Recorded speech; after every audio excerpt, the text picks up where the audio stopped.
Champagne Rugby Podcast. Yeah, it's Champagne Rugby Podcast. Thank you very much for listening. Jeez, there's been some footy since we last met Sam Smith. Sam Smith. Yeah, Sam Smith is here. My name is Tony Lyall. Hello, everyone. I believe James McConey is firing some audio for us live from France as we very speak. So the three of us today will be running you through all your rugby-related needs when it comes to... And wants. When it comes to the Rugby World Cup. Hell of a weekend. Oh, Swammy Smith. Gosh, I was so excited. Can we talk about the All Blacks first? Is that okay? Yeah, let's just cut the shit and get to the ABs. It was the game that we were all looking forward to. We all sort of were wondering if it would happen. I think I said the All Blacks by 50. Yeah, and boy, was I wrong. I wrong said way. by 40. Oh my gosh, I overestimated Italy. I thought I thought that they were bad. They were shit outs, and I've been saying it for ages that this Italy team is shit. I know, actually, I sort of did tamper it down and was like, let's not get too carried away. They almost beat France, but I did still back them by 50 up. And that was because I thought the All Blacks were going to rip and tear, and they did. They were due. They were fantastic. They'd had 2 weeks off. They were just primed and ready, and they went out and just fucked shit up. They were thirsty for blood. Luckily for us, Italy had been making up a greasy bowl of pasta and the hands were all slippery, so they dropped the ball 1,000 times. I don't even think they really had the ball. I shudder to think of what the stats may have been. I remember seeing it at one point, and the possession was 66%, and this was well into the game, like maybe even halftime. 66% is pretty crazy. Yeah, it's wild stuff. The territory, this isn't actually that bad. Territory was 53% to the All Blacks. Possession, whole game was 57% to the All Blacks. But in the first half, the possession for the All Blacks was a very nice 69%. Yeah. These are the stats that really show how the game went. The All Blacks ran 806 metres on attack, which is outrageous. 135 runs. 97 carries over the gain line. Yeah, wowie. 190 passes in the game and 33 defenders beaten. It's just outrageous stuff. 770 metres from kicks for the All Blacks as opposed to 370 from those Italians. And as it said, Italians. I've been saying Italians. Italians. Oh, yeah. Just so everyone knows, Tony Lyall did do the finger thing when he said Italians. Italians, yeah. They're sort of Giuseppe. It's me. Yeah, like hold your fingers together as if you're gesturing. I don't know what that's called. Yeah, the Italian. Does it have a name? Like when you do the Italian that? wave. I don't know. It probably does have a name. Something like that. If you do know that is, please send it in. Let us know. Google it. Like, what do Italians do with their fingers? And they're like, pleasure their women. Okay. Hey, let's get some of them in. And them in. You can always poke a little finger up the behind. Yeah. And if I'm going to say the behind and not the front hind. Yeah, you don't want to poke a finger down the jack. It'd be too difficult to get it in. It'd stretch too much. The urethra? Yeah, it'd be very sore, I think. Poking a full finger down the urethra? Yeah. Yeah, the sort of reverse hopawati. They sometimes do that when they're they're testing you to make sure that you're healthy down there. They'll get a... Well, the doctor puts this... I think your doctor is a sexual deviant. Yeah, he puts his whole hand down your urethra. You go to the doctor, you're like, Doctor, I've got a sore throat. And he's like, get your dick out. Get your dick out. I'm going to poke my whole finger down your urethra. Why are you lubing up your whole hand up to your elbow? We go urethra, my friend. I just want to see if I can do this. I've just got a curiosity itch to scratch. I'll tell you what, the All Blacks stuck their finger down the urethra of the Italians, 96-17. Oh my gosh, I was so gutted we didn't get to 100. And crazy, that's like the 6th or 7th highest Rugby World Cup score ever. Yeah, we've had 2 of the big ones with France getting 96 over Namibia. Yeah, Namibia. Namibia the other week. Those are the 2 highest, the 6th and 7th highest scores of all time Rugby World Cup. Yeah, we still have the record. It's funny how the match was a little disappointing because they didn't get to 100, where you kind of forget the other 96 points very easily. When they needed sort of 14 points and it was maybe 4 minutes to go, I was like, seems unlikely. We instantly scored a try. But still, I think the thing, and it was also disappointing because we let them score a try too. So it wasn't like we didn't get to 100, but then it got to 96 points to 17. And 17 points, still quite a lot of points. It's a fair amount of points. But you get that thing as well. Once you're 85-0 up, you're kind of like, yeah, let's just. No, but see, you like legitimately will just be like, I know, I don't need to try. I disagree. See, that's where I disagree with you, and that's what annoyed me a little bit. Is there were those moments where surely at that stage when the game is dead and buried, the point of the game is to it's a practice at that stage, right? And when it comes to that stage, surely you go, our attack is fine. Let's change the purpose of this practice to now focus on our defense. And let's now not let them score a try. And then they waltzed one in. And I think it's almost worrying to me because obviously Italy weren't sharp. But when a team that comes on that is sharp, if they're able to score a try like at the end where it kind of seemed that you were like, oh, they're just going to score here. It seemed kind of inevitable. I didn't love the end of the game. And there was also another point right at the start of the second half where we also looked frazzled again. It was exactly the same as the France game. It was a slow start to the second half. They were frazzled again. They sort of lost their shape. And they do this thing where they'll just like pass it out the back and the guy who catches it is like, oh, what the fuck am I doing? What the hell is this? Confused. The confusion reigns. And it worries me against a better team that might come back to bite us, that sort of play. But isn't it fantastic that we've got this out of the way in a game where it didn't matter? So the fact they can now have that lesson to go like, hey guys, we need to make sure, even if we've got a big lead on, we need to make sure that we're really focusing on We also got it out of the way against France in a game that you would say did matter. It was a very similar play there. So hopefully it doesn't also happen in another game. Yeah. Like Let's see how we do against... Well, probably Ireland, the way things... Although... We'll get into that later, but geez, there's some permutations around the pool of death, pool B.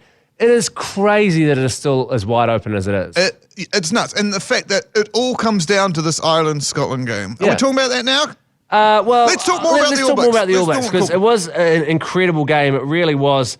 We had just tries for galore. Tries for Africa. Dane Coles came in and scored 2 tries off the bench. Yeah. Aaron Smith scored a first half hat trick. Yeah, great. Whenever someone gets a first half hat trick, I'm always like beforehand I would have been like, man, they could get 6 in this game. That would be crazy. But now I'm like, cool, they're getting literally no more tries. It just doesn't happen anymore. Yeah, it was very apart rarely from one see. game where Will Jordan got. Did he get 4 or 5? I think he got 4. I think he got. I think it was 6 the record. Who knows? Yeah, Mark Ellis. Richie Moe scored 18 points. He was good out there. Brilliant. Missed one of the conversions out of all of them. That's over the whole game. But yeah, one missed conversion of the whole game, which was fantastic. Yeah, it is slightly.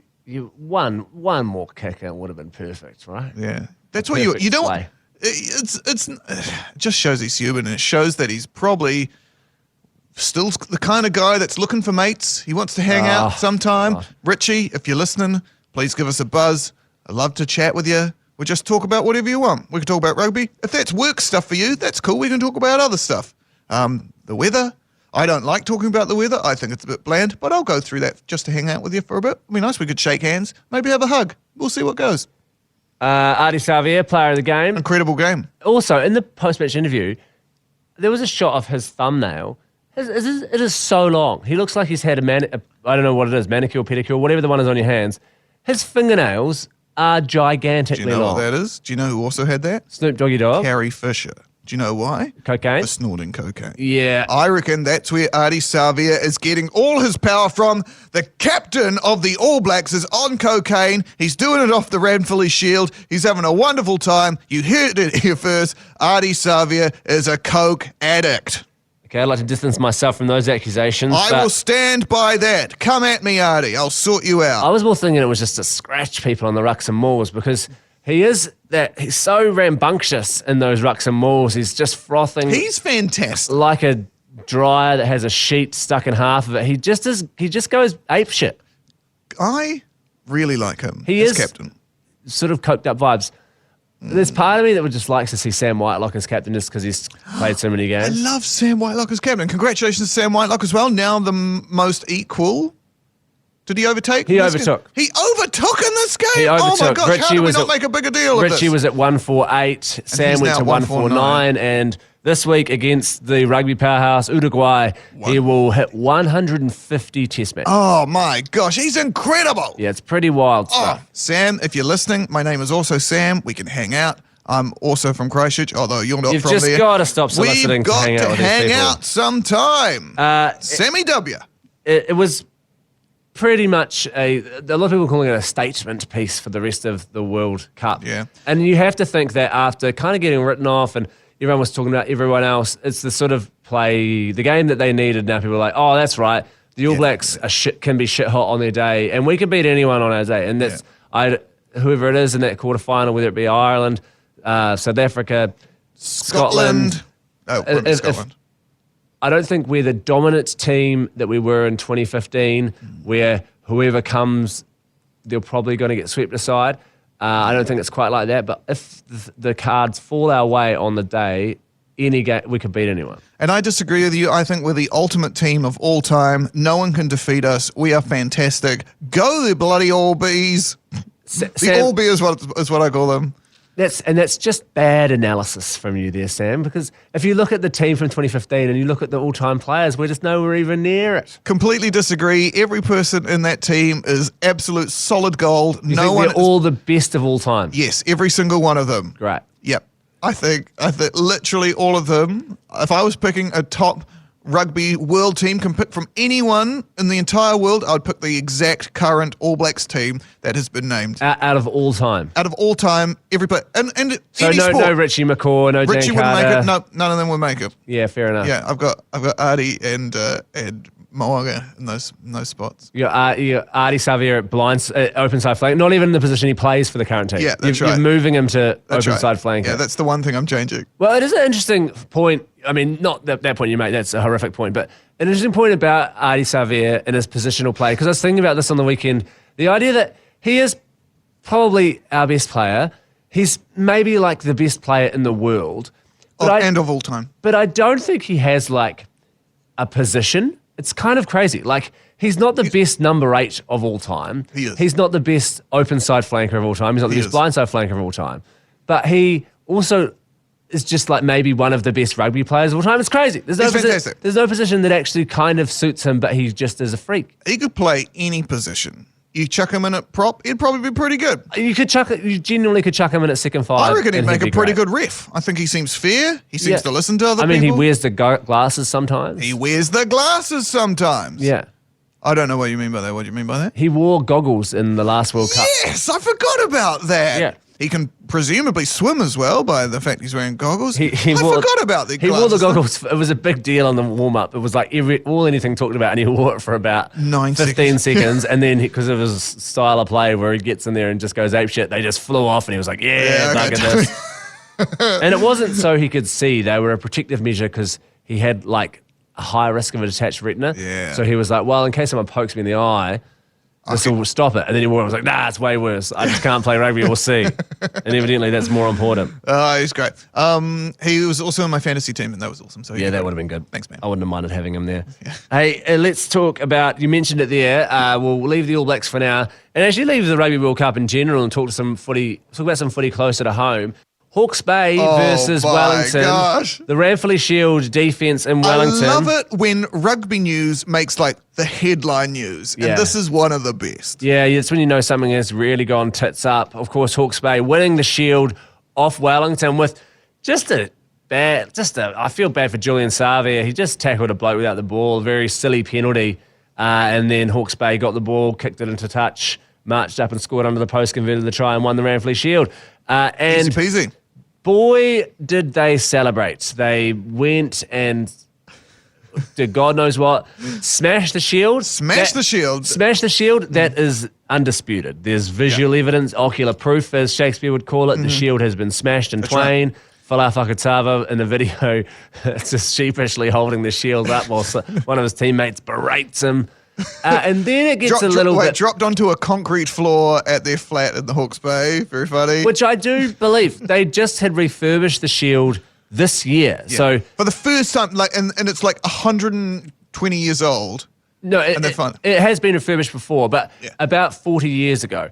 And so the back paddling of the wood is replaced. What the refurbishment means. So the front and all the metal parts are the same, but the back, the log or wood part is different. And so that's actually conceivable. They put on a piece of wood that isn't as strong. They've just used a shitty piece of wood. They've just used some. I'm trying to. I wish I could think of the name for the really thin one. Like, it's really shitty wood. Balsa wood. Balsa wood. Yeah. Smooth joke there, Yeah, Sam. thank Really you. nailed that. I'll redo it. They've just used balsa wood. Yeah, nice. Smooth. You don't need to edit that at all. It's That's fine. so smart. But then he gets a little dubious after that because that's when the images sort of appeared of what appears to be lines of what the media is calling white powder, which always makes me laugh when they say white powder because they don't want to say cocaine because they don't want it. I feel like literally know what that is. Well, yeah. I mean, hey, in these rugby players' defence, it could be ketamine. Could be asbestos. It could be MDMA. Yeah. Could be I will crushed say, up Panadol. my first thought when I saw it, I was like, well, that's not necessarily drugs. Like, I genuinely said, and I've got text proof to prove this, that I said, there could be like the plaster from what sticks the shield part onto the shield, right? And then I also did say, which is what I would say if I had been doing cocaine off the Ramfleet shield. But that's what the person who refurbed the shield, not this time, but the last time, said. He said, when I put the front on, there was plaster behind the middle bit, and it could easily be that. Yeah. And I was like, he has taken one for the team. What a legend. What an absolute champion for going, boys. I don't know how they explained the rolled up $20 note that was on it. It certainly looked like there was utensils for sniffing, contraband. And it's just such a funny idea that someone just coke off the Ramfleet shield. Well, I think that's the least of the Ramfleet shield's problems. I think over the years, there's probably been a few things done, and I think that's why literally no player that I've ever heard of I've heard like 2 old-timer players have come out and said, this is shocking. No one else has said shit. Yeah. And that is because everyone else has committed heinous crimes with the Ramfleet shield in presence. The thing that shield has been through, everyone's like, if I was to condemn this, I would be condemning myself and my best friends, everything I've seen, because this is just the tip of the iceberg. And also, no one gives a shit. Yeah, that shield gets around. Like, when North Harbour won it in, way back when I got a call from my mum one day and she was just like, guess what's at my house? And it was the Ramfleet shield. She knew someone who had it and someone that worked with North Harbour, and they just brought it round to our house and it just stayed at our house for a week. I was like, surely this should be in a cabinet. So I went, Ramfleet shield. The Ramfleet shield just hung out at my mum's house for a bit. Mum doesn't even like rugby. What was her connection to the shield? Someone she knew had it. Yeah, someone she knew worked for North Harbour Rugby. And it stayed at your house. They brought it round to my parents' house. Were they like, hey, we've got a game this Saturday, can we get that thing back? Yeah. Imagine if that's you sold literally it on what it's like. Hey, is it okay if I come round? I've got to pick up the Ramfleet shield that we left at your house. Did you do lines of cocaine off I it? was in Dunedin at the time, so no. You coward. I would have flown you back would have flown up to do lines. with a bag full of Columbia's best. Smuggled up your jacksie. Yeah, it's the best place to smuggle it. No one's going to look there. Yeah, and so I think that story will quickly go away, I think. I don't think there's any appetite for anyone to prosecute. I know there'll probably be some integrity unit stuff, but they'll just go, there's nothing. Yeah. It's just protein powder. And nor should there be, to be honest. That's just good old-fashioned, you got to celebrate the wins. You got to celebrate the wins by doing coke off the Ramfleet shield.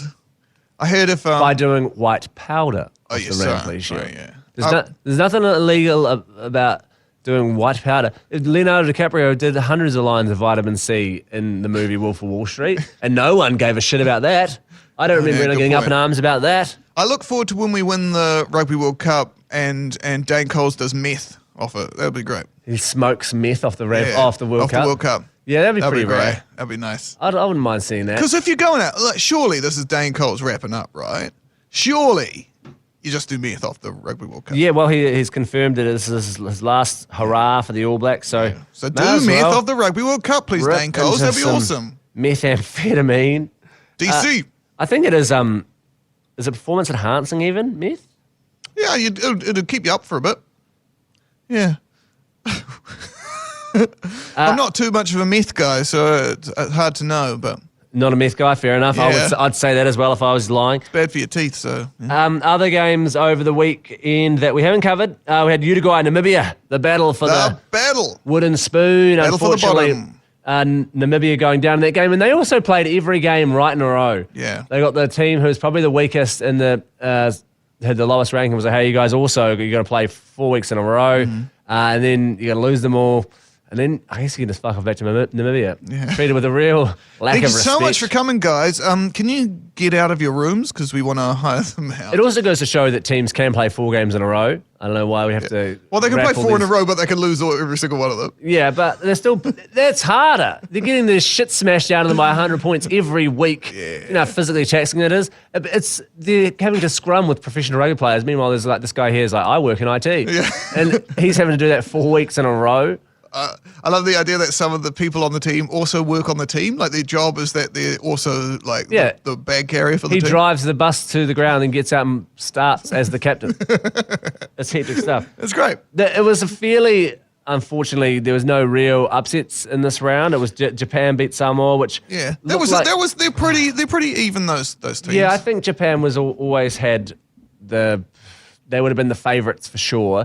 Samoa just couldn't quite get there. It looked, there was an incredible last play where they scored a try with a minute and a half to go, and then they marched up the field, and it was as if they were maybe going to have a crack at it, and they did not. Yeah. I was like, we're about to watch the biggest upset of the World Cup so far, and then we didn't watch anything. New Zealand, then we pumped Italy. Oh, beautiful. We pumped them. Then the South Americans got involved, Argentina and Chile. They said something crazy, that was the first ever South American derby in Rugby World Cup history. It's because there's only ever been Argentina involved, right? Argentina and Uruguay.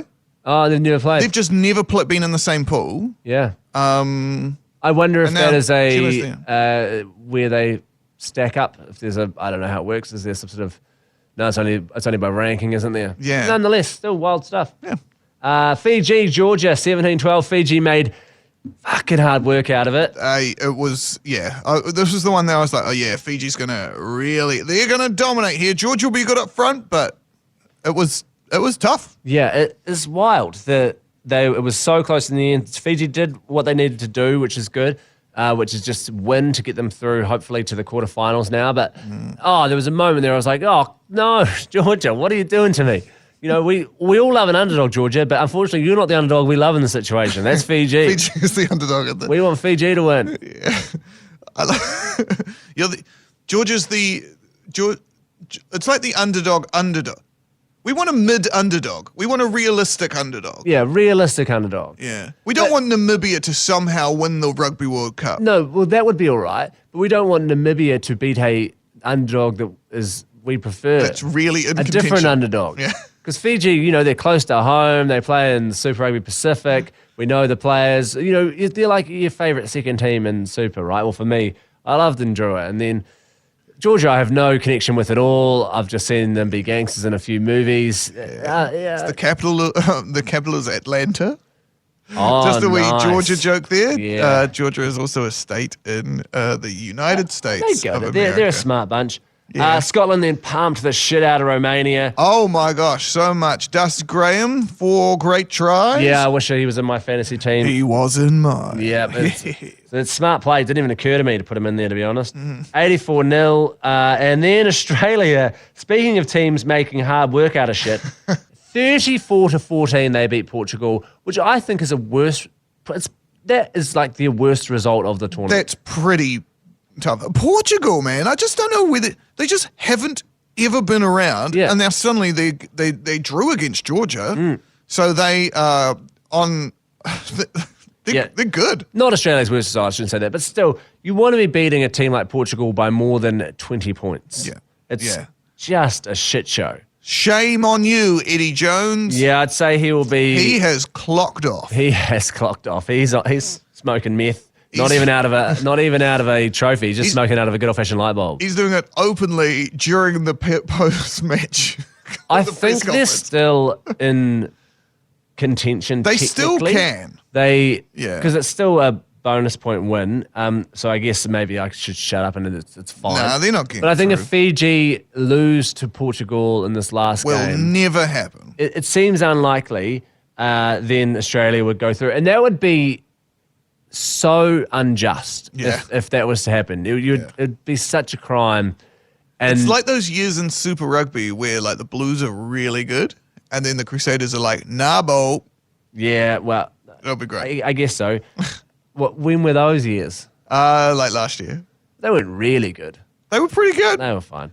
It was the final was Blues Crusaders 2 years in a row, right? Yeah, I think so. Yeah. What I was saying here was the Fiji getting knocked out. If that was to happen, if they lose to Portugal, it would be, and then Australia, it would be a real Australia thing to do, was to squeak in through a technicality to the quarterfinals and then make their way to the final. It's that whole thing like that guy, that Australian ice skater. Yeah. He was coming in dead last. Everyone tripped over. He came through, won the Olympics. Slipped something on like his that. art. Yeah, no, I believe you're right. 100% right. He was miles behind and, slipped over. Everyone else slipped over and he skated on through. And he became somewhat of a cult hero, I think. Yeah, it's a story about never giving up, even if you're bad at what you do.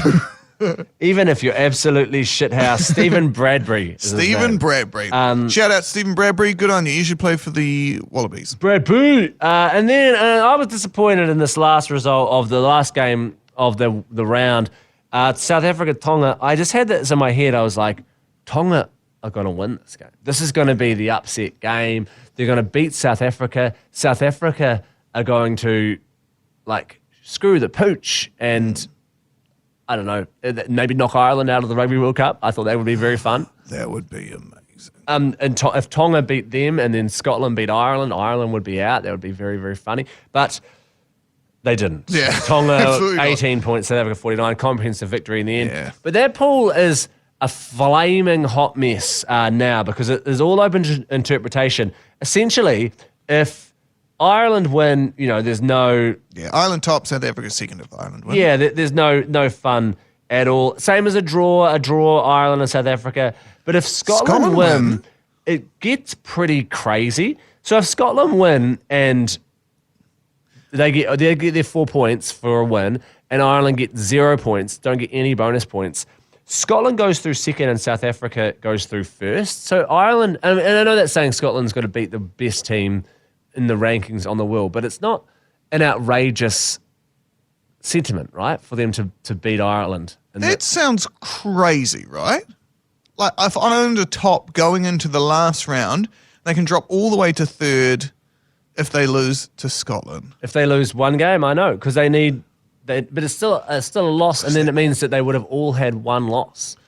So that's everyone has mad. one loss, and it all comes back down to bonus points scored in the rounds, and because all the other teams have scored bonus points. Likewise, if Scotland beat Ireland by 21 points and both teams score bonus points, it knocks South Africa out and Scotland top the pool, which, that one is outrageous because that would have to be 41-20, I think, would have to be the score, the minimum score, with Ireland scoring 4 tries and getting a bonus point, Scotland scoring 4 tries. I reckon Ireland, Scotland...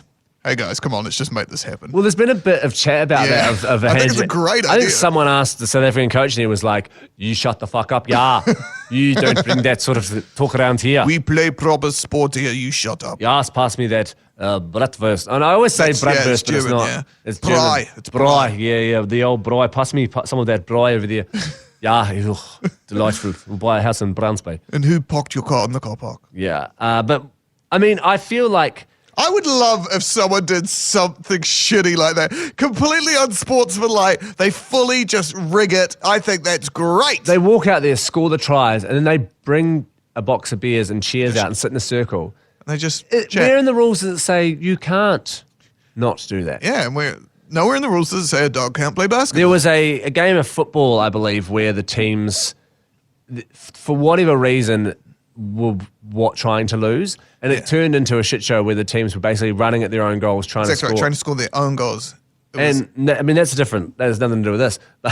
well, it kind of is. It'd be set great it up, to see. get South Africa out of the competition. Scotland gets to go through, deservedly, I think. Imagine if Scotland just something happens. Some weird thing, Ireland gets spooked. It means we would then play Scotland in the quarterfinals, New Zealand, Scotland, and we'd smash them. It'd be great.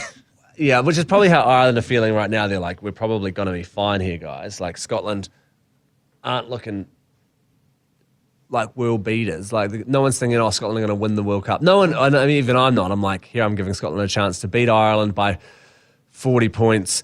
And then in my head, I'm like, yeah, and then they're not going to win the World Cup after that. But if they did, then you'd have to go, well, they're World Cup favourites. It'll be nice to see him in the quarters. It's an exciting game. It really is. It's going to be great. Can't wait. All right, we're going to take a quick break and we'll come back and talk about the upcoming weekend's action, including the game against the All Blacks and Uruguay. Hey, look at that. We're back. Welcome back, Tony. I don't even know if we had a break. Did they put an ad in there? Something must have happened. Hey, big weekend. This weekend, Sam Smith. It starts on Friday morning on... It's actually the ACC is covering the game. You can listen to that on iHeartRadio and on Radio Hodaki. I am going to be calling this game. It's my first All Blacks game in the Rugby World Cup to be... Tony Lyall, I'm very excited for it. That game is New Zealand, Uruguay. It's the first game of the the weekend's play. Round 5. The All Blacks kicking it off. And they've announced the team... Uruguay. It's good. Oh, I haven't heard this yet. Yeah, it's good stuff. We've got Ofatuanga Fasi and Tyrell Lomax propping. Cody Taylor. Cody's at in number 2. He's lovely. Big Sammy Whitelock is starting in... For 150. For his 150th game. And interestingly enough, he's in the number 4 jersey. He moves around, buddy. No, well, he barely does. He's basically played a number 5 for like 80% of the tests he's played. Number 4 is Brodie Retallick. Sam Whitelock can play anywhere. He's also run, I think it's like 18 and 19 a couple of times. Brodie and Whitelock, love it. Yeah, no, not Brodie. It's Tupu Vai. What? Tupu Vai is number 5. And then she's got Big Shan Frizzell at number 6. So good to get. Very deserving as well. Like, he smashed it last week. He played well. I mean, his first game of the Rugby World Cup, so they just want to get him minutes before it comes to the crunch. Yeah, I predict maybe a full game or at least 70 from him. Sam Cane, he's back in the starting. Good. And he's got the captain armband on. His back has stopped spasming. That's I good. sure hope so. And it does get to the point where you're like, all right, mate, you're the captain of the All Blacks. No one gives a shit about your back spasming. Go and play. Yeah. Richie McCaw played with a club foot. Yeah. Kieran Reid played with a broken leg. Yeah. You need to stop complaining about your spasming back and get out there. Wait, is your nutsack cut open? Keep playing, buddy. Unfortunately, that's how it is. And then Luke Jacobson at number 8. Fantastic. Yeah, it's good to get, and I think that's a nice time for those players who are sort of on the outside of probably the match day 23 for the knockout games. But we need to remember that anything could happen. Yeah, we need them. These guys could be starting the final or the semi-final if something goes pear-shaped. Right. Cam Roigard at number 9, which is just deserved. He keeps moving up the ranks, that boy. Incredible game. He came on and made such a difference in that Italy game, and a real complementary style to Aaron Smith. Question for you: how many tries do you reckon Roigard's going to score in this game? I think maybe 3. Yeah, I reckon I'm going to give him 2. You're going to give him 2? Yeah, I think so. Richie Moe at 10. Oh, good. So they're really just running him in there. Drilling him in. And he can do it. He played for the Crusaders anyway. He plays every minute of every game. He really does. The time. And then Geordie and Anton Leonard-Brown round out their midfield. Lovely. Which I think is good to get Geordie again at 12. Again, he's only played 1 game this Rugby World Cup. And ALB's just an absolute superstar. Yeah. Oh, you're not into that. You're a Rico guy. Yeah. Oh, you don't give a shit who plays centre. I think it's good to have them both primed. I do, obviously. Yeah. I think Rico is just that turn of pace he has. I like ALB coming off the bench. She's such a safe set of hands. It's crazy that your centre is the fastest person off the field. In the team. Yeah. And then the wings, Lester Whanganuku and Will Jordan, which is good to see those guys pairing up on the wings. I think, Mark Talia is so hard between that. The Leicester and Mark conundrum. So I think they'll just play Leicester this weekend, say, what do you got? And then I think in the quarterfinal, you probably go Mark Talia just through how this year's sort of gone. But, this is definitely there. And Damien McKenzie at fullback, which is... Oh, nice. Yeah, I think that's good to see as well. Guy. Sort of saying, hey, if Bodie does go to... Like, they're giving Damien the chance to go, what do you have? If we're playing this dual playmakers shenanigan that we have been for a long time, what do you have that Bodie doesn't? And Bodie, I thought, played really well against Italy. He was very good against Italy. There's a crossfield kick to set up a try, some lovely passes. It was nice to see him playing a bit freer again and having some fun. I enjoy players with alliterative names. Bowden Barrett. Yep. Love it. I think I need another one. Sam Smith. He's not a player, unfortunately. I'll think of another one. Caleb Clark. Yeah, great player. You should have quit while you're ahead. I don't think you should have. You should have tried again. All right, well, while you think we can do something more exciting than Vince just listen to Vaughn, you did he say, ever play rugby? Vince Vaughn. Yeah, Talking the about actor? Comic actor Vince Vaughn. Yeah, did he ever play rugby? He might have, Yeah, like cool. socially. Yeah. Then the bench is Samasoni Takiaha, Tamati Williams, Fletcher Newell, Scott Barrett, Ethan Blackadder. Ethan Blackadder! His first appearance Oh, welcome back, Ethan Blackadder. in a shit ton of time. Love him. So good to get him in for some... He is a fantastic player, and he's been plagued by injuries this season, but he is so good. and it's only He's a workhorse. It's only Scott Barrett and Ethan Blackadder on the bench for, the loose forwards and the locks. So you'd imagine at some stage Scott will jump on, Ethan will jump on, probably with a decent amount of time left to get them both nice and in there. Finlay Christie on the bench at 9, Bodie, and then Caleb Clark rounding out the 23. And a solid team. I bloody love it.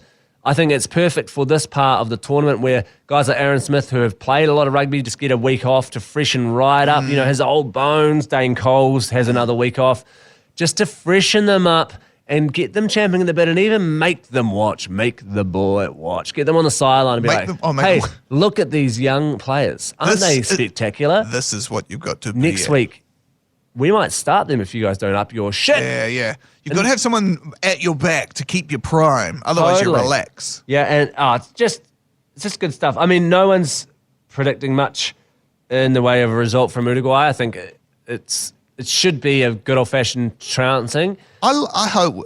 Imagine if we can keep them to 0. Like, we've shown that we can score a lot of tries against Italy. Let's practice our defence this game. Let's really work on that. Exactly, which is what I was saying before of being like, let's use this for a real purpose as opposed to just let's try to run up a cricket score. We're like, let's try to implement our systems. I thought it was great last week that no one was yellow carded. I was like, fuck for that no one just lost their mind and stomped on a man's face or put a shoulder into Scotty B's back this time, so let's get that third red card. Yeah, I think if we can get through the game with a low amount of penalties, and that was what was that also... was a great thing against Italy. That was a really important thing. It was great apart from the 10 minutes where we gave away like 5 penalties in 6 minutes. That was pretty shithouse. And it was the first time we were put under any pressure and we immediately gave away 6 penalties in a row. And you're like, come on, guys. This is the whole thing. When the going gets tough, we shouldn't infringe like maniacs. Yeah, but like 10 penalties or 8 penalties throughout the game compared to the 34 from the week before. Yeah, it does make it slightly more palatable. It's a good improvement. Keep that going. And it's just a good time as well. 8 o'clock on a Friday. Love it. Oh, watch it before work. Frees up your whole weekend. Great. You got a whole weekend. We can have a sleep in. Yeah, I guess so. You've also got France versus Italy. That game is oh my gosh. See, hilarious. This is the thing. Like, it'll be so... Because we absolutely smashed Italy, if France will be like, we have to do the same thing. Otherwise, people are going to be like, oh, well, the All Blacks are better than us. Yeah. I think it is... It's fantastic. I think and I know we just beat them by 96 points and France beat us, but wouldn't it just be fun if Italy won? It would be great. That would put us first, They have no Dupont. Dupont's out this week. Obviously, Intermax out of the World Cup. The team who Italy went in January, I think it was 23-26. Oh, man. I'm not saying they're going to do it, but all I'm saying is, wouldn't it be nice? Wouldn't it be nice? Wouldn't it be a little bit nice? It would be great. It would also be hilarious because I think it would mean that Italy went through to the quarterfinals and France would go out in the pool. Let's bloody make it happen. All money on Italy this weekend. It's just... Imagine if they bounce back from a 96-17 loss to beat I would say that France are one of the favourites for the World Cup. Yeah, one off. Italy out. Oh, please. They do have home advantage and player advantage. I think it's a very, very outside chance. But wouldn't it be nice? It would be lovely. If that's the upset of this World Cup, that would be so, so great. The funny Lamaru, thing is, if you're listening, make it happen, please. That would be lovely. If that did happen, the outrageous result, Italy beating France, and then that means we'd top the pool. And then if we had to play South Africa in the quarterfinal and then we lost the quarterfinal, you'd be like, hey, Italy, really fucked us here. What the hell, Italy? You really put us in a tricky situation. We were happy with Ireland. Nah, we could beat South Africa any day. I agree with you, but there's just a fun little game, which I think is like, and their flags kind of look the same. It's a nil. Sorry, whose flags look the same? Italy and France. Just Oh, I tricolour. see. Yeah, I got you. Obviously different colours, Yeah. but You're colourblind, so we yeah, can't it's all hold the that same to against me. you. When they're side by side, they do look pretty cool. And they're neighbours, and they're all great history there. Great cuisines. Oh, they love to eat a big bread roll, big long bread roll, That's the French. What Yeah. do Italians like? spaghetti. All the pizza, pasta, salad, and dessert you can eat. Yes. Yeah, and also I think they really love to consume cocaine. Is that Is Italian? that Italians? Yeah, it could be. Oh, I thought I it was don't know. Colombians. Isn't the mob? Isn't that Maybe Colombians are making it. If you're Colombian, please write in and tell us. Wales versus Georgia is Sunday at 2 a.m. and I I've seen the alarm. I want Wales to do well at this. I like it when Wales are a good rugby team. So go Wales. Please be good. You must not be liking it at the moment. England Samoa. Now that game Go Samoa, mate. there has Listen, to be a boil over, right? At the World Cup. It's got to Every be one. World We haven't Cup- had a proper one yet. We haven't had a proper one. As we mentioned last week, the closest we've got is Fiji beating Australia. But that's not Fiji a were boil ranked over. higher than Australia. We want, and that's going to be a game. I think that's worth getting up for, and that is a good run because you can get up, watch the end of England Samoa, and then at 8 a.m. Ireland Scotland, and that's the juicy game of the round. Scotland. That game is it's the sort of game where it could be a fairly comprehensive victory to Ireland, hold sort of a 20-pointer, or it could be close, and if it's close, all bets are off. They these Six Nations, they play together all the time. So familiar with each other. They're gonna know it. Every so often, Australia beats New Zealand. Let this be the game where Scotland beats Ireland. Let's bloody do it. Yeah, it certainly can happen, and God, I hope it happens on Sunday morning. Japan, Argentina on Monday, and that game has a bit of spice to it as well. The old Japan, Argentina, because good. they're sort of playing for the second quarterfinal spot in that pool, Pool D. England seems to be well out and ahead of everyone, so they'll take the first spot. But Argentina and Japan, this is a straight shot to see who goes through to the quarters. Yeah. This is basically like an eighth final. My money is on Argentina. I think they are statistically better than Japan. Yeah. Japan did very well when they were at home. They had the home advantage thing that sort of helped them through last time. But yeah, Also, I Not think gonna happen. that would mean that we'd potentially have a Wales-Japan quarterfinal. It isn't that fun for the headline writers who get to say, can Japan harpoon Wales? oh, That'd be quite good, wouldn't it? that would be great. I mean, I'm excited just for that. I'm going to back Japan in that game just so we can see Japan harpoon Wales. Yeah, nice. Okay. Or finally, Wales get back at Japan. Yeah. And again, another Wales revenge against. Wales revenge on Japan. Another fun headline. So I don't see it happening, but I want that more than anything in the world right now. Yeah, I That don't sounds see it good. happening either. I think the big beef eaters from Argentina will charge through, be too big and too I strong. would But love to eat a whale, the Argentinians, wouldn't they? they don't. They'd probably love it. Yeah, big. It's red meat. It's mammal meat. Yeah. They could get those big swords, the meat swords they have in Argentina, and you put your little light on, and they walk around and cut you off some more beef. But it's from whale. Imagine a whale kebab. Oh, What's not to lovely. like? Delicious. Delicious. Delicious. I just want to be very clear here. Like, the Champagne Rugby is the only podcast out there that is pro whaling. We love it. We're keen on it. We want to try it. Please get it back on the cards. We love it. All I'm saying is, farming these cows, awful for the environment. Farming these whales, Great for our bellies. we get to eat all the whale we can eat. Imagine if the ocean's full with whale farms. And if we get more whales out of the oceans, it'll help the sea levels go down. Because when you take something out of the ocean, the sea level drops. I think that's someone. I think you're doing joke theft right now without Am even I? realizing. Yeah, Oh, okay. Apologies to whoever I'm doing joke theft from. yeah. I'm unaware of who that is. It's New Zealand comedian Ben McGugan. Oh, That's apologies whose to my joke that friend is. Ben McGugan. Yeah, Ben McGugan, you've just had your material absolutely rinsed by Sam Smith Cool. live on a I had podcast. literally no idea. I don't think I've ever seen you do stand-up, but I very much enjoy Ben McGugan. Do check him out. He's a great In comedian. his defense, in the body of the joke, it is one of his dumb friends from Westport who's saying it. So you're actually stealing material from some dumbass from Westport. Which I'm very happy to do. Yeah. That's where I get all my best material. Go to from. Westport, just talk to people. Yeah. What are your opinions on Donald Trump? Do you know what they make at Hokitika? Fish curry. Hoki is a fish, and tikka is a curry. That is stealing a joke from Mr. Ben Hurley. Okay.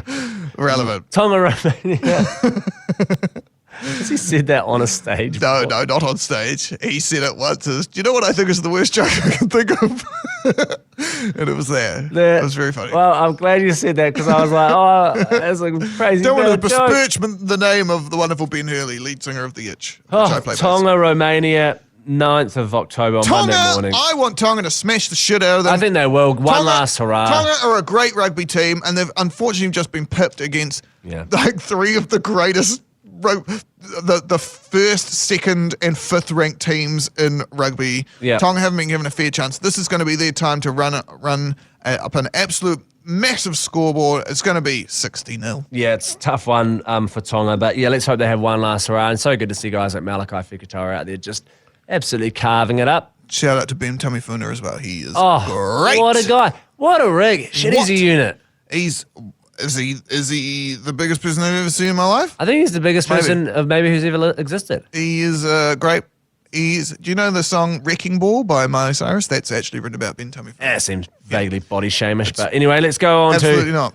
Final game of the round robin of Rugby World Cup in 2023. We're here already, crazy. Fiji versus Portugal. Oh my gosh, Fiji, please score many, many points. They certainly will. And it's going to be good to be out of the shit show that is the pools with teams who have professional systems in place to get players from a young age playing teams full of farmers and fucking accountants. Yeah. I'm looking forward to seeing some evenly matched teams. Probably the accountants of the teams are. They're great.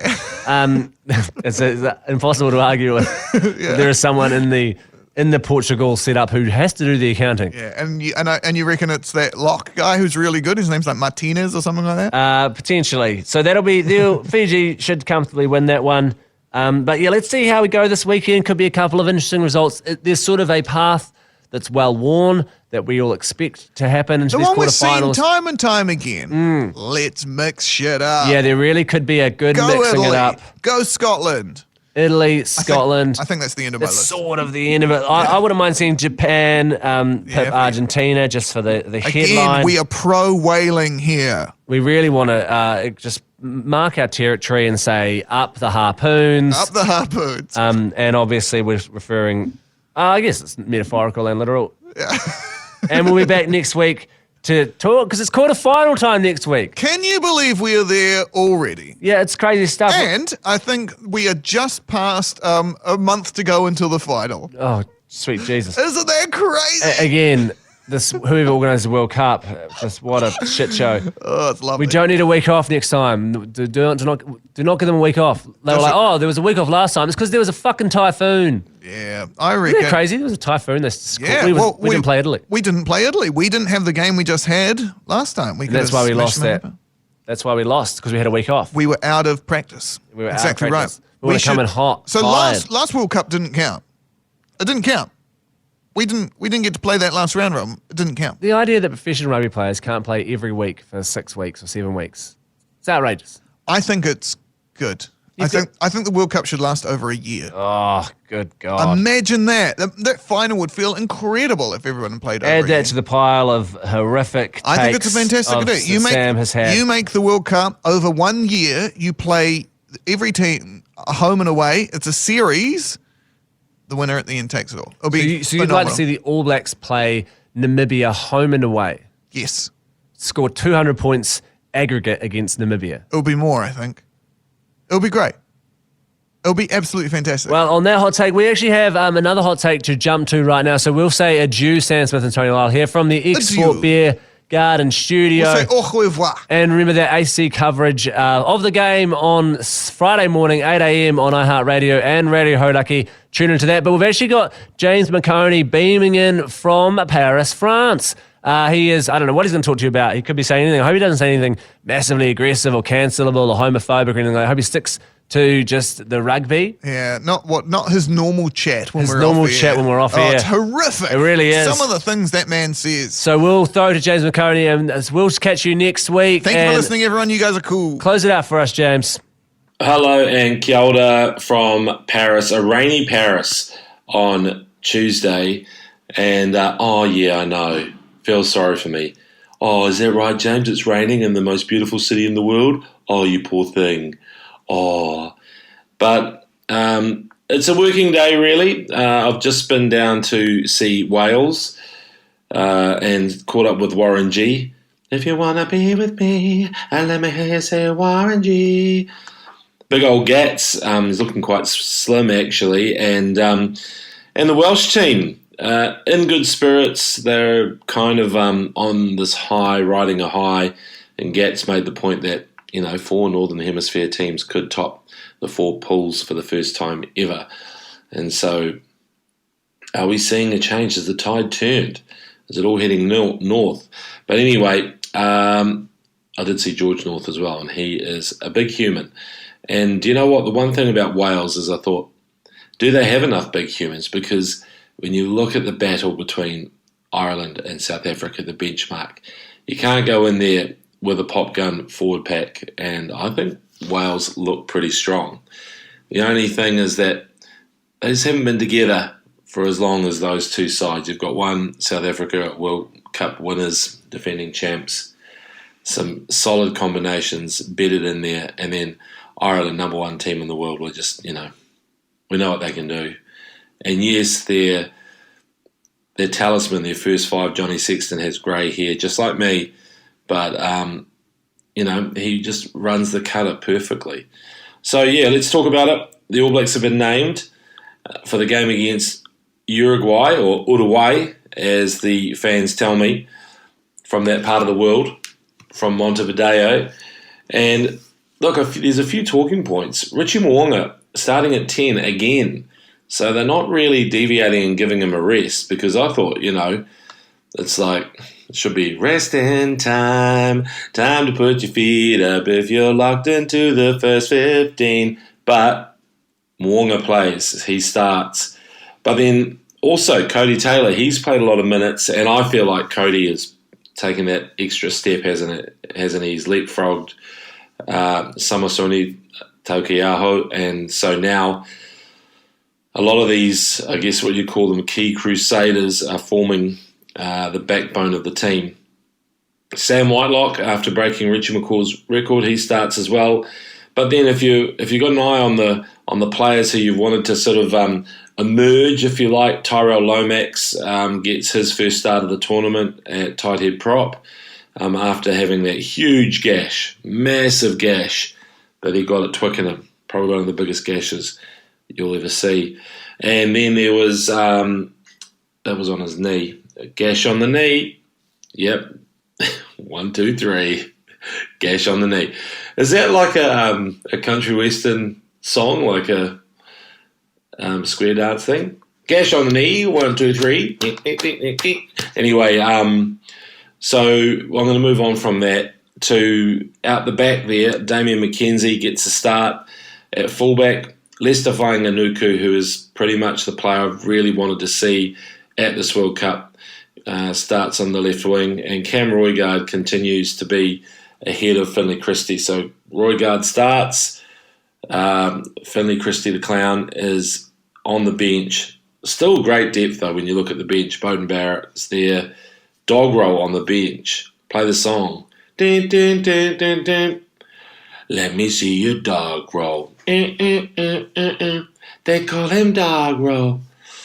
Tamaiti Williams, who I thought was bloody outstanding the other day when he came on. It's great having a monster in the pack. I feel like you need that. You need someone who just blocks out a lot of sun, makes it hard to see which way around you're going to get from this person. Are they just going to dominate their space and the physical contact? And old Dick Frizzell at number 6, he's there. Of course, Sam Cane, there we go. Back from, I guess, the injury, and then he came off the bench from Italy. So there we go. That's the highlights of that match. It's going to be an absolute pantsing for Uruguay. But then that leads to the next point, which is what are they going to do about these minnows? They've really got to play, don't they, between World Cups. They need to play the top nations. Yes, there'll be spankings, but they need to get through that. We need to see them. They're going to be more visible. Tournaments that people care about. Yes, more competitive games at their level as well, but if they're serious about expanding the World Cup to 24 teams, then they need to actually do something there. I would actually go the other way, make it 16 teams, and then you'd still have room for the best of the minnows to make it into that tournament, but there should be a tournament below it, a bowl or a plate or whatever you want to call it, second tier World Cup, where Romania does play Portugal, and it's an absolute humdinger. And my argument is, why not play in a tournament that you can win? You need to have something for the fans to go, you know what? We're not just here to make up the numbers. It's not just a festival of rugby. We're here to win this thing. And of course, for most of the teams at this World Cup, there's no way they're going to win it. So something needs to change there. And that point was shared in this article in The Guardian. Yes, I read The Guardian. Sue me. I care about people. So, look, this is by Robert Kitson, good old Kitty. He's gone and said 5 takeaways from the first half of the 2023 Rugby World Cup.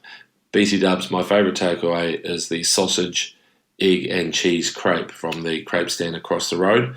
It's run by an old geezer whose customers are mainly drunk people, but he also hates them. So, if you turn up, a little bit tipsy, he'll love you for it, because most of his customers are completely, basically tanked. So anyway, the points in Kitty's article are, what about the future of the game? What are we going to go? And Fozzie alluded to it after the win against Italy. Are we going to go for free-flowing rugby where, it's a beautiful thing, it's Champagne Rugby, get the brand out there? Or is it going to be this big kind of like slog fest, arm wrestle up front? And some people are going, like the old El Paso girl, why can't we have both? Well, rugby doesn't really work that way. It's sort of, at the moment, you can see it's a mall fest. South Africa realised that having 7 forwards on the bench is the best way to go, because that's the way the game, they've made the pragmatic decision that that's the best way to have your reserves lined up. So that tells you what direction the game is going under the current laws. But I think there'll be so many law changes after this World Cup. That's what will happen. There'll be, who knows who'll be on these panels, but hopefully they'll get it in their heads that maybe it's better to just promote running rugby, stop the stoppages, the resets of scrums, all those things that we absolutely rip the piss out of on the ACC commentary, and probably help us in a lot of ways. So jam more material in there, questionable material at times. But that's the change I can see, and I think as Kitty makes in his, the point that he makes in his Guardian article is, if the game's going to expand to other countries, they really want it to grow, and they want people to get excited, then maybe you need that free-flowing Fozzie game that he was talking about to reach other parts of the globe. So what was his other one? Oh, yeah, he was talking about, yes, let's get the promising minnows like Portugal and such. Chile's great. Uruguay have shown some glimpses, haven't they?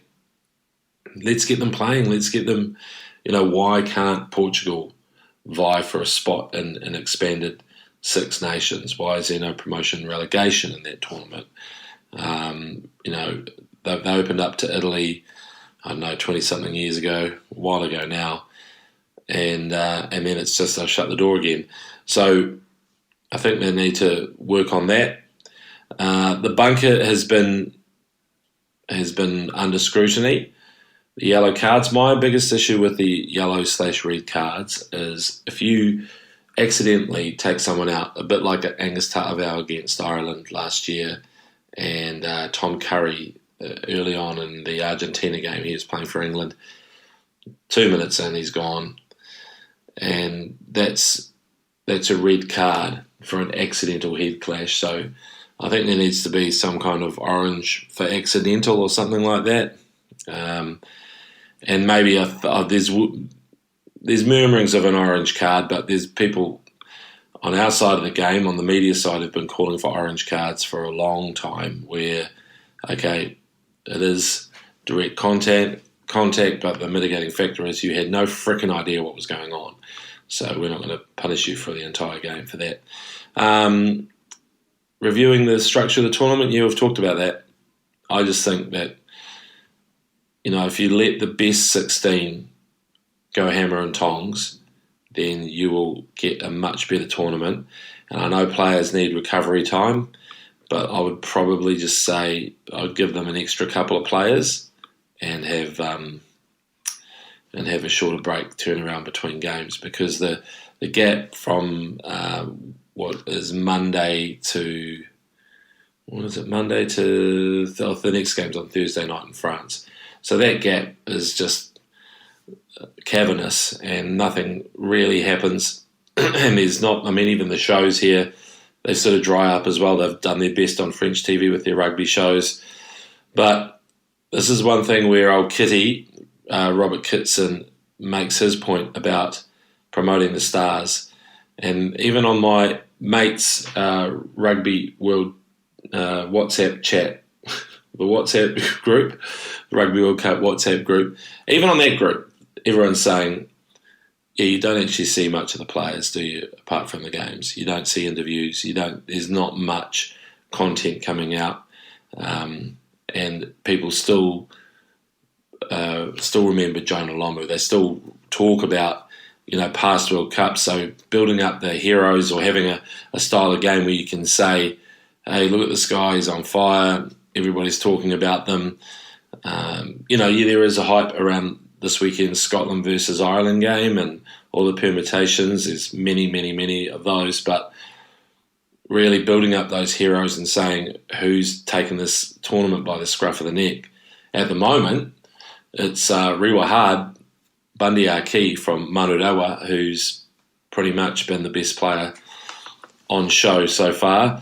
So he turns out for Ireland. But yeah, there's something missing, isn't there, really? And this is probably me being biased because I work in the media and I think that the access to players has been average. It's getting worse and worse.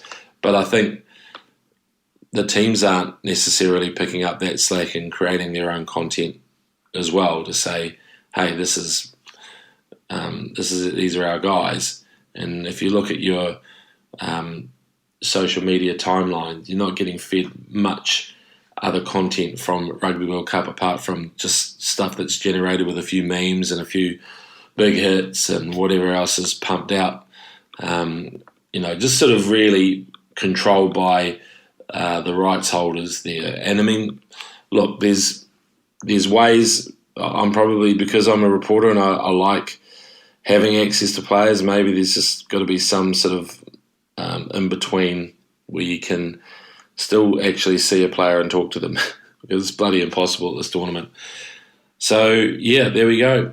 That's a bit of a wrap of what's been going on over here next few days. Yes, hopefully I'm going to chat to a few old Scottish and Irish legends about that big game. I'm going to head up to Lille for England versus Samoa. It hasn't been the greatest World Cup for Samoa. I noticed Ben Lamb, who got a red card the other night, he's been pretty much suspended out of the tournament. So, no, but I think Selala Mapusua, Maps, is onto a good thing. The team has welcomed back some of those older top, sort of tier players, Stephen Luatua, Charlie Faumuina, Lema Sopoanga. So they've come back into the fold, and I think if they can keep some of those guys still going for another cycle, World Cup cycle, and then get guys like Miracle Fa'alangi, who was incredible for Moana Pacifica, then, Manu Samoa, we all love them, Just remember, New Zealand is the biggest country in Polynesia. We're all about Polynesians, right? This is us. These are our cousins, and I just love seeing Manu Samoa, Karatahi, Tonga, Fiji, all the nations of Polynesia. In fact, my other idea, which I'll probably float or talk about a bit more in another podcast, is How about a West Indies style team in Polynesia or in South Pacific, with Cook Islands, Niue maybe being the sort of cornerstones of it, and then just letting other players who, then whether it's American Samoa or Wallace and Fortuna, all these different parts of, even I know if you're good from Tahiti and New Caledonia, you're probably going to, and the same with Wallace and Fortuna, that you're going to end up playing for France, as many players do. But I think there's room for a West Indies style team, crosses borders. In cricket, the West Indies play in World Cups. No one bats an eyelid. In rugby, Northern Ireland and Ireland join forces. So, there's a precedent there. Maybe we need to get ourselves Polynesian Windies team going, and then we can see what happens. If you think of some of the great Cook Island and Niuean players throughout history, well, 2 centres spring to mind. Well, actually 3 if you count Kevin Edo, if he ever came and played rugby. Oh my goodness. But Rennie Ranger, Frank Bunce, there are so many. Matafa Keenan, who's a mate of mine, who played for Samoa. He would have been eligible for the Cook Islands as well. So yeah, look, there's a lot of room for improvement in rugby and what we're doing. And I don't know why I'm saying we. I don't really work for rugby.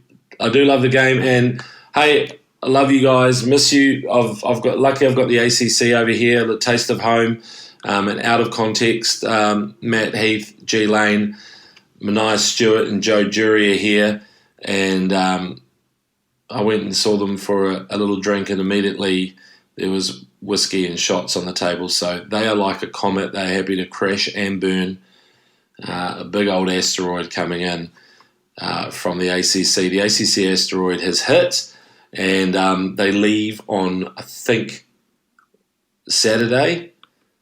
So it's brief, it's fiery, and I look forward to seeing them tonight. Okay, ka kite, take care. We'll talk to you next time.